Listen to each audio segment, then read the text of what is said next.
Hello मेरे प्यारे बच्चों, मैं आरती मिश्रा आप सबका साइंस सर्किट चैनल में स्वागत करती हूँ। पहले आज हम देखेंगे कि हमने कौन कौन से टॉपिक को कवर कर लिया है। सबसे पहले हम देखते हैं केमिकल रिएक्शन, हमने पढ़ लिया है। साइन ऑफ केमिकल रिएक्शन, कौन कौन से साइन होते हैं केमिकल रिएक्शन के, word equation, chemical equation, characteristic of a chemical equation, chemical equation के कितने कैरेक्टरिस्टिक हैं वो भी हमने पढ़ा। फेजेस पढ़े केमिकल इक्वेशन के, और balance and unbalance chemical equation हमने कवर किया। फिर हमने देखा कि कितने टाइप के केमिकल रिएक्शन होते हैं। सबसे पहले कॉम्बिनेशन रिएक्शन, फिर decomposition reaction, displacement reaction, single and double displacement reaction, single displacement reaction, ये सारे हमने टॉपिक को कवर किया। हमने रिएक्टिविटी सीरीज भी देखा, रेडॉक्स रिएक्शन। अब हम पढ़ेंगे endothermic and exothermic reaction, corrosion, rancidity, acid rain. ये सारे चैप्टर्स बहुत ही इंपॉर्टेंट हैं, बहुत ही मजेदार हैं। सो आपको बहुत ही मजा आएगा इसे पढ़ने में। तो हम शुरू करते हैं एंडोथर्मिक एंड एक्सोथर्मिक रिएक्शन से। हम शुरू करेंगे endothermic reaction, chemical reaction that absorbs energy from their surrounding to proceed. Example हम देखते हैं पहले। एंडोथर्मिक वो रिएक्शन होते हैं जिसमें हीट एब्जॉर्ब होता है, उसे हम कहते हैं एंडोथर्मिक रिएक्शन। एग्जाम्पल हम देखते हैं, decomposition of calcium carbonate. Calcium carbonate को हमने हीट किया तो हमें क्या मिला, कैल्शियम ऑक्साइड और कार्बन डाइऑक्साइड। कैल्शियम ऑक्साइड हमें सॉलिड फॉर्म में मिला और कार्बन डाइऑक्साइड हमारा गैस फॉर्म में है। Reaction of barium hydroxide with ammonium chloride. Barium hydroxide क्या है, BaOH NH4Cl को हीट किए जब हमने, तो हमें क्या मिलेगा, अब हीट तो ये एब्जॉर्ब करेगा। जब ये हीट एब्जॉर्ब करेगा तो ब्रेक डाउन होगा किसमें, बेरियम क्लोराइड में और अमोनियम हाइड्रोक्साइड में। ये है एंडोथर्मिक रिएक्शन। एक एग्जांपल हम देखते हैं फोटोसिंथेसिस रिएक्शन का, कि इसमें क्या होता है, C6 पहले हम लेंगे कार्बन डाइऑक्साइड जो कि एक्वस फॉर्म में, और वाटर। आपने देखा होगा एक प्लांट है, हाँ, तो उसमें ही फोटोसिंथेसिस रिएक्शन होता है उसके लीव्स में। वो क्या काम करता है, CO2 लेता है, CO2 और वाटर भी लेता है। कहाँ से, अपने जड़ से वाटर लेता है, और फिर बदले में हमें क्या देता है, बदले में हमें देता है C6H12O6 ग्लूकोज देता है। ग्लूकोज किसमें होता है, उसके फलों में होते हैं, और साथ में हमें ऑक्सीजन भी देता है। ये है हमारा फोटोसिंथेसिस रिएक्शन जो कि एक एंडोथर्मिक रिएक्शन है। एंडोथर्मिक रिएक्शन में जैसे आइस मेल्ट होगा, कैसे मेल्ट हो जाता है, जब वो हीट एब्जॉर्ब करता है। कुकिंग फूड, खाना कैसे बन जाता है, जब वो हीट एब्जॉर्ब करता है तब जाके वो पकता है। Water boiling, same as water boiling. अब हम देखते हैं एक्सोथर्मिक रिएक्शन। एक्सोथर्मिक रिएक्शन क्या होता है, chemical reaction that release energy to their surrounding as they proceed. इसका मतलब कि ऐसी रिएक्शन जिसमें हीट रिलीज होती है। एक्सो मींस, आप ऐसे याद कर सकते हैं, एक्सो मींस एग्जिट, जब हीट बाहर निकलती है उसे हम कहते हैं एक्सोथर्मिक रिएक्शन। मोस्ट इंपॉर्टेंट, ये रिलीज, जब रिलीज करती है एनर्जी को, मतलब किसको, हीट को रिलीज करती है अपने सराउंडिंग में, उसे हम कहते हैं exothermic reaction. Example, formation of a slag lime. Slag lime मैंने बताया था कि चूना CaO ये क्या कर रहा है, अभी हीट को रिलीज करेगा।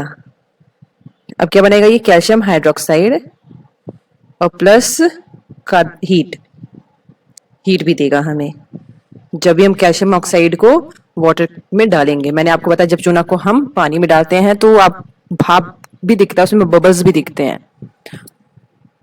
एक तो कैल्शियम हाइड्रोक्साइड वो बनता है और हीट रिलीज करता है। बर्निंग ऑफ अ वुड या कोई natural gas, burning of a would या फिर नेचुरल गैस।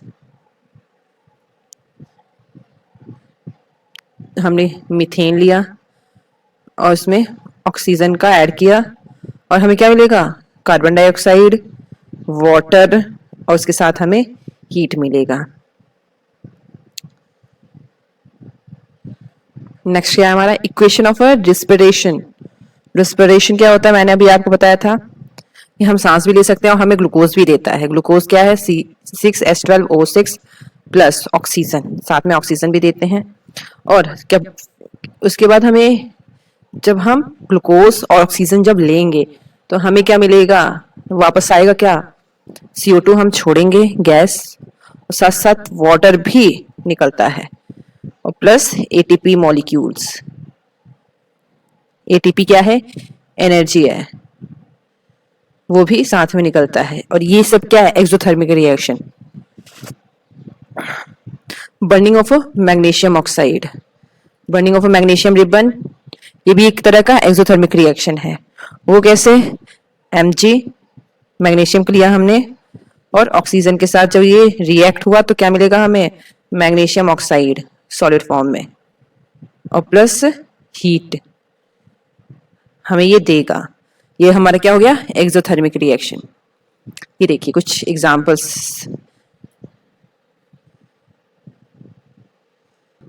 ये देखिए ये रेस्पिरेशन हो रहा है, सांस हम अंदर लेते हैं और फिर कार्बन डाइऑक्साइड को हम, ऑक्सीजन को हम अंदर लेते हैं, ऑक्सीजन और ग्लूकोज ये दोनों हमारे अंदर जाता है और निकलता क्या है, carbon dioxide, water and ATP energy. Same as magnesium ribbon, ये देखिए जलता हुआ मैग्नीशियम रिबन, ये भी यही काम करता है। Mg मैग्नीशियम को जब ऑक्सीजन के कांटेक्ट में आता है तो क्या देता है हमें, मैग्नीशियम ऑक्साइड प्लस हीट और बर्निंग ऑफ अ वुड। जब वुड बर्न होता है तो क्या होता है, हीट बाहर की तरफ आता है, उसे ही हम कहते हैं बर्निंग ऑफ अ वुड। अब हम पढ़ेंगे कोरोजन क्या होता है। कोरोजन एक प्रोसेस है जिसमें मेटल जैसे आयरन धीरे धीरे खराब हो जाता है जब वो हवा, पानी या मॉइस्चर के कांटेक्ट में आता है। सबसे कॉमन कोरोजन है लोहे का जंग लगना। जैसे आपने देखा होगा पुरानी साइकिल की चेन जो है, आपने अगर उसको ऑयलिंग नहीं की हुई है तो आपको लाल भूरी दिखेगी, ब्राउन कलर की दिखेगी। और पानी में पड़ा हुआ नेल आप रख दीजिए तो उसमें भी जंग लग जाते हैं। क्या आपने कभी लोहे पर लाल रंग की कोटिंग देखी है? कमेंट में बताइए। लोहा प्लस पानी प्लस हवा, ये सब आपस में मिलते हैं तो क्या होगा, जंग लग जाती है, जंग लग गई, जंग लग गई। लोहा, पानी एंड हवा, जंग लग गई। वाह वाह, एक राइमिंग बन गया, इसे याद कर लो आप अच्छे से। Rusting of iron bridges, bridges में भी रस्टिंग लग जाता है। कोरोजन इन पाइपलाइंस, पाइपलाइंस जो बिछी हुई रहती हैं उनमें भी वो भी कोरोड हो जाती हैं। Tarnishing of a silverware including real photos और short clip, tarnishing of a silverware include real photos और शॉर्ट क्लिप्स। ये टार्निशिंग क्या होता है, टार्निशिंग एक केमिकल रिएक्शन है। किसमें लगता है ये, चांदी में। जब ये हवा में मौजूद सल्फर, एयर में हमारे क्या रहते हैं, सल्फर रहते हैं, उनके कांटेक्ट में आता है, जब उनके कांटेक्ट में आते हैं तो ये क्या बन जाते हैं, सिल्वर सल्फाइड।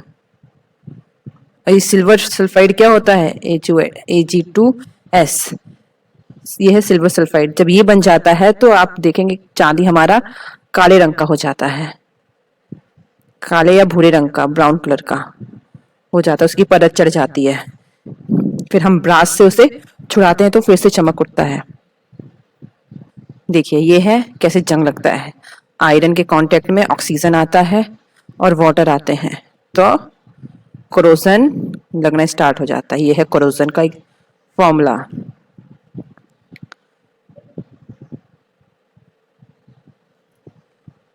अब हम देखते हैं फैक्टर अफेक्टिंग कोरोजन, कौन कौन से फैक्टर अफेक्ट करते हैं कोरोजन में। मॉइस्चर, मॉइस्चर जब रहेगा तो कोरोजन होगा। टेम्परेचर, टेम्परेचर जिस हिसाब से, जैसे ठंडियों में देखिए कोरोजन नहीं होता है, अक्सर ही किस टाइम में होता है, बारिश के टाइम में ही कोरोजन होते हैं। बारिश के टाइम में ही पानी आपके गेट पे आता है, रेलिंग्स पे आते हैं, उन समय जंग लग जाता है।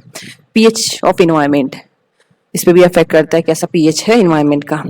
प्रेजेंस ऑफ सॉल्ट और केमिकल्स, जब सॉल्ट और केमिकल्स प्रेजेंट रहते हैं तभी एक कोरोजन लगता है। कैसे प्रिवेंट कर सकते हैं हम, कैसे हम प्रिवेंट कर सकते हैं कोरोजन को, कैसे बचा सकते हैं किसी भी चीज को कोरोड होने से। पेंटिंग फर्स्ट है, उसे हम पेंट कर सकते हैं। जैसे कि आपके गेट पे बारिश के टाइम में वो कोरोड होने लगता है या रेलिंग्स, तो उसे हम दोबारा पेंट कर सकते हैं, उसे बचा सकते हैं। गैल्वेनाइजेशन। गैल्वेनाइजेशन क्या होता है? ये एक प्रोसेस है जिसमें आयरन पर जिंक चढ़ाया जाता है ताकि वो जल्दी खराब ना हो। गैल्वेनाइजेशन में हमेशा जिंक की कोटिंग होती है, किस पे? आयरन पे। उसे हम गैल्वेनाइजेशन कहते हैं। Cathodic protection. कैथोडिक प्रोटेक्शन क्या है? एक सिस्टम है जिसमें मेटल को और मेटल के जरिए प्रोटेक्ट किया जाता है ताकि जो रियल मेटल है वो सेफ रहे।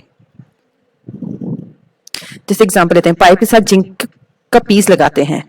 जब हम पाइप कहीं लगाते हैं तो उसके ऊपर जिंक का पीस भी लगा देते हैं ताकि ये वाला मेटल हमारा सेफ रहे। चौथा है एलॉइंग। एलॉइंग क्या होता है? Stainless steel. ये भी एक प्रोसेस है जिसमें दो या दो से ज्यादा मेटल आपस में इनको मिलाया जाता है, मिक्स किया जाता है, तो एक नया और स्ट्रॉन्ग यूजफुल मटेरियल बन जाता है। इसी को हम कहते हैं एलॉय। कोई भी जो मेटल नया बनता है तो तीन मेटल को मिलाने के बाद उसे हम कहते हैं एलॉइंग। स्क्रबर। अब हम पढ़ेंगे डेंसिटी क्या होती है। It is the process in which fat and oil in food get oxidized when exposed to air, light or moisture, leading to a bad smell. इसका मतलब जब तेल या घी जैसी ऑयली फूड्स ज्यादातर हवा में के कांटेक्ट में आती हैं तो वो खराब होने लग जाती हैं, उनमें बैड स्मेल आने लगता है, टेस्ट भी उसका खराब हो जाता है। इसी प्रोसेस को हम रेंसिडिटी कहते हैं। रेंसिडिटी होती है जब ऑयल फैट ऑक्सीजन के साथ रिएक्ट करते हैं। इस रिएक्शन को बोलते हैं oxidation of a fat and oil. इसके बाद फूड का टेस्ट और स्मेल दोनों चेंज हो जाता है। यह रेंसिड फूड होता है। जैसे हम डेली लाइफ एग्जांपल देखते हैं, अगर आपने घी लिया है, घी का डब्बा, और उसे खुला छोड़ दिया और कुछ दिन बाद उसमें अजीब सी स्मेल आएगी, उसे हम कहते हैं रेंसिड हो गया ये। या चिप्स का पैकेट खुला हुआ है, आप एक घंटे बाद नहीं, एक दिन बाद खाइए तो आपको वो टेस्ट भी अलग आएगा, उसका स्मेल भी खराब लगेगा। रेंसिडिटी से कैसे बचा जाए? रेंसिडिटी से कैसे बचा जाए?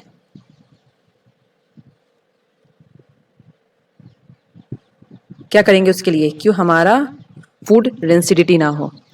फर्स्ट है एयर टाइट कंटेनर में हम कुछ भी रखेंगे तो हमारा फूड एज इट इज वैसा ही रहेगा। तेल या घी को एयर टाइट कंटेनर में रखेंगे, हो सके तो फ्रिज में स्टोर करके रखो, तब भी वो डेंसिड नहीं होगा। एंटीऑक्सीडेंट यूज करो, चिप्स में जैसे प्रिजर्वेटिव्स के लिए डालते हैं हम, वैसे ही आप कर सकते हैं। एंटीऑक्सीडेंट हम यूज कर सकते हैं जैसे चिप्स में। और फोर्थ है वैक्यूम पैकिंग या नाइट्रोजन गैस से पैकिंग। आप वैक्यूम पैकिंग भी कर सकते हैं कि उसमें ऑक्सीजन रहे ना, या फिर नाइट्रोजन गैस, इससे भी पैकिंग कर सकते हैं। चिप्स में हमारे नाइट्रोजन गैस ही होते हैं। अब हम पढ़ेंगे एसिड रेन क्या होता है, how acid rain forms. Step by step हम समझेंगे इसमें।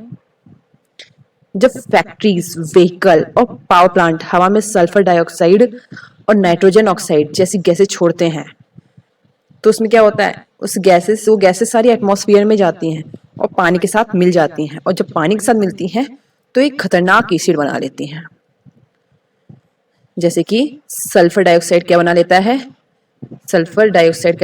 Sulphuric acid. नाइट्रोजन डाइऑक्साइड क्या बना लेता है? Nitrogen dioxide NO2। ये क्या बना लेता है? Nitric acid. जब ये एसिडिक वाटर बादलों के जरिए बारिश बनकर जमीन पर गिरता है, देखिए जब ये गिरते हैं ना तो इसी हम कहते हैं ये एसिड रेन है। चलिए पहले हम पढ़ते हैं कैसे बनती है ये एसिड रेन। कैसे बनती है? फैक्ट्रीज और गाड़ियों से क्या निकलता है? SO2 और NO2 या NO3, ये सारी गैसेस निकलती हैं। ये गैस हवा में वाटर वेपर के साथ रिएक्ट करती हैं।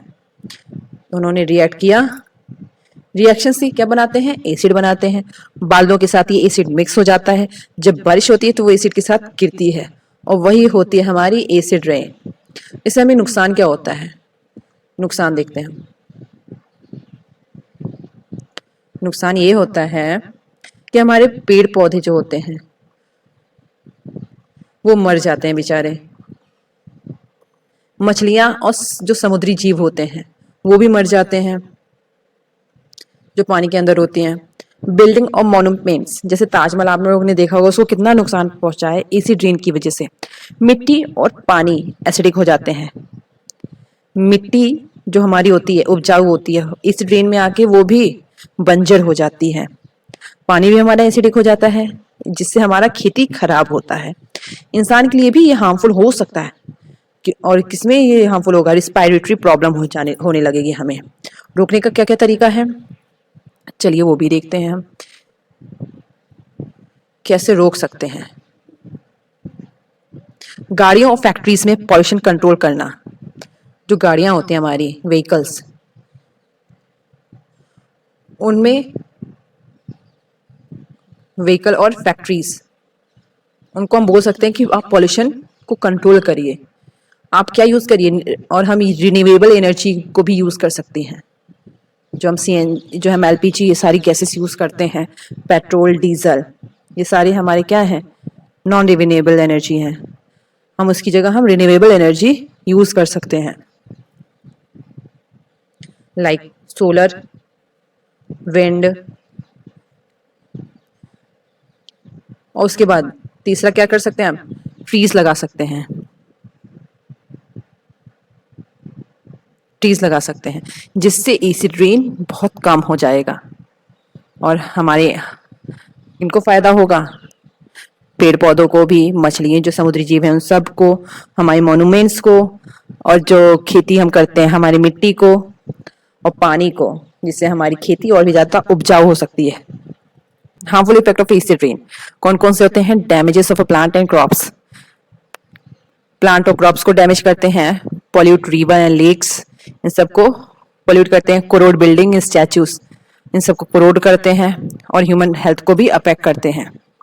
जैसे कि Taj Mahal affected by acid rain, आप सब जानते होंगे एसिड रेन की वजह से हमारा ताजमहल अफेक्ट हुआ है। किस तरह से का हो गया है, पहले उसका कलर अब पहले से फेड हो गया है। Dying forest in Europe, Europe में फॉरेस्ट मरते जा रहे हैं। Corroded metal object, metal object हमारे कोरोड हो रहे हैं एसिड रेन की वजह से। हाउ कैन वी प्रिवेंट, मैंने अभी आपको बताया था कैसे प्रिवेंट कर सकते हैं। क्लीन एनर्जी, सोलर विंड को हम यूज कर सकते हैं, रिन्यूएबल एनर्जी हमारी है। Reduce use of fossil fuels, fossil fuels को हम कम यूज करें। प्लांट मोर ट्रीज, ट्रीज को ज्यादा प्लांट करें और पब्लिक ट्रांसपोर्ट को यूज करें। इंस्टॉल स्क्रबर इन फैक्ट्रीज, ये स्क्रबर क्या होता है, पहले हम ये जानेंगे स्क्रबर क्या होता है। स्क्रबर एक ऐसी मशीन होती है जो फैक्ट्री के जो धुएं होते हैं, स्मोक में जो हार्मफुल गैस होते हैं और डस्ट पार्टिकल निकाल देती है। जब फैक्ट्री में स्क्रबर इंस्टॉल करते हैं तो उसका मतलब है कि पॉल्यूशन कंट्रोल के लिए उस मशीन को लगाया जा रहा है। यही है स्क्रबर, और इसलिए लगाना जरूरी है फैक्ट्रीज में।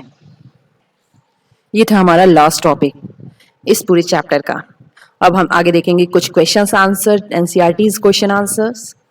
होप सो आपको ये वीडियोस अच्छी लगी हो, और नेक्स्ट वीडियो हम बनाएंगे, नेक्स्ट वीडियो में हम देखेंगे कि क्वेश्चन आंसर एनसीईआरटी के कौन से क्वेश्चन आंसर हैं, बोर्ड एग्जाम में किस टाइप के क्वेश्चंस आते हैं। सो प्लीज नेक्स्ट वीडियोस बिल्कुल मिस मत करिएगा, और इस वीडियो को कंप्लीट पूरा देखिएगा, आपको बहुत मजा आएगा, आपके सारे कॉन्सेप्ट क्लियर हो जाएंगे।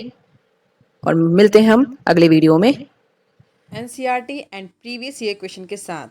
अगर आपको ये वीडियो पसंद आई तो चैनल को सब्सक्राइब और वीडियो को लाइक करना मत भूलिएगा।